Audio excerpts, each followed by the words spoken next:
Hi and welcome to my channel. பச்சை பட்டாணியை வச்சு ஒரு மசாலா ரெசிபி தான் இன்றைக்கி நான் ஷேர் பண்ணியிருக்கேன். So let's start.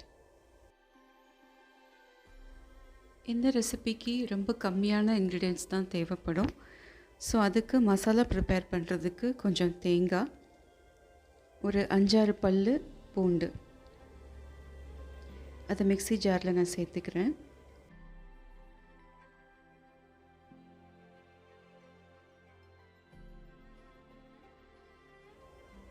கொஞ்சம் கசகசா,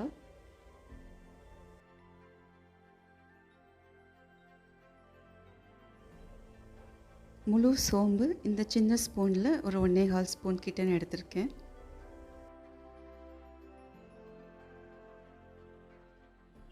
அதே அளவு முழு மிளகு நான் சேர்த்துக்கிறேன். சோம்பு மிளகு ரெண்டுமே ஈக்குவல் ப்ரொப்போர்ஷனில் நான் ஆட் பண்ணியிருக்கேன். இது கூட கொஞ்சம் ஹோல் ஸ்பைசஸ், 4 கிராம்பு, 2 ஏலக்காய், ஒரு ஸ்டார் அனீஸ், கொஞ்சம் கல்பாசி, இது எல்லாமும் சேர்த்து மசாலாவை அரைச்சிக்க போகிறோம்.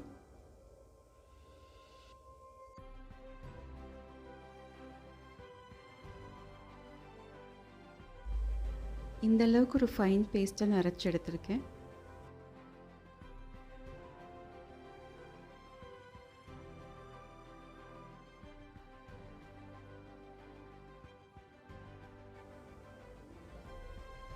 ஃப்ரெஷ் பச்சை பட்டாணி, அதை தோல் உரித்து நான் ஸ்டோர் பண்ணி வச்சுருந்தேன். நல்லா வாஷ் பண்ணிவிட்டு நம்ம யூஸ் பண்ணிக்க போகிறோம். கடாயில் ஒரு ஸ்பூன் எண்ணெய் விட்டு அதில் வெறும் ஃபஸ்ட்டு நான் பச்சை பட்டாணி மட்டும்தான் நான் சேர்த்துருக்கேன். அதை சேர்த்துட்டு லைட்டாக அது வதங்குற அளவுக்கு நம்ம வதக்கி எடுத்துக்கலாம். பட்டாணி லைட்டாக வதங்கிருச்சு. ஸோ இந்த பெரிய கிளாஸில் ஒரு கிளாஸ் தண்ணி நான் சேர்த்துக்கிறேன். தேங்காய் அரைச்சேன் இல்லையா, அதில் ஒரு 1/2 கிளாஸ் தண்ணி சேர்த்து அந்த ஜாரையுமே நல்லா அலசிட்டு அந்த வாட்டரை நான் சேர்த்துக்கிறேன்.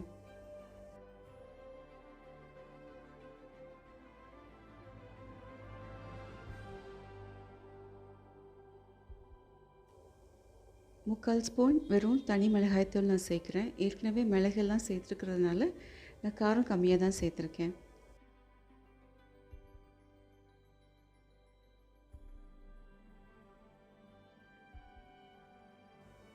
கல்லுப்பு நான் சேர்த்துக்கிறேன்.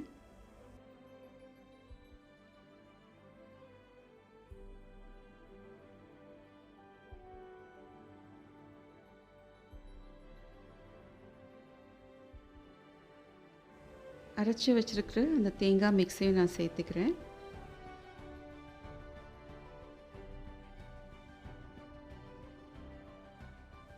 நல்லா கலந்து விட்டுக்கலாம். இப்போ ஹை ஃப்ளேமில் இருக்குது. ஸோ நல்லா கொதி வந்ததுக்கப்புறமா நம்ம ஸ்டவ்வை லோ பண்ணிக்கலாம்.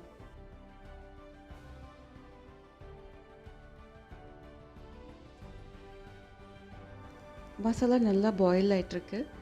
ஸோ பட்டாணி நல்லா வேகிற அளவுக்கு நம்ம ஃப்ளேம் அட்ஜஸ்ட்மெண்ட் பண்ணிக்கணும்.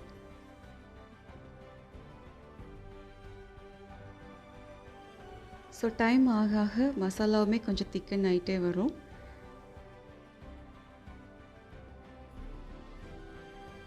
தண்ணி எல்லாமே நல்லா வற்ற ஆரம்பிச்சிருச்சு. ஓரளவுக்கு நல்லா கெட்டிப்பதம் வருது. இந்த டைமில் பட்டாணி வெந்துருச்சான்னு செக் பண்ணிக்கலாம். இன்கேஸ் நல்லா வேகலை அப்படின்னா மேபி இன்னொரு 1/2 கிளாஸ் தண்ணி சேர்த்து கூட வேக வச்சுக்கலாம். நான் இன்றைக்கி தண்ணி அதிகமாக சேர்க்கல, முதல்ல சேர்த்த அளவு தான். மசாலா நல்லா சுருண்டு வந்தாச்சு. பட்டாணியுமே நல்லா வெந்திருக்கு. மசாலா இப்போ ரெடி ஆகிடுச்சு. நான் அதை வேறு பவுலுக்கு மாற்றிக்கிறேன். இந்த க்ரீன் பீஸ் மசாலா நம்ம ரைஸ் கூட, இல்லை tiffin items, dosa, chapati, puri, even with tossed bread slices கூட சேர்த்து சாப்பிட்றதுக்குமே ரொம்ப நல்லாயிருக்கும். Hope you like my video. Thank you and happy food.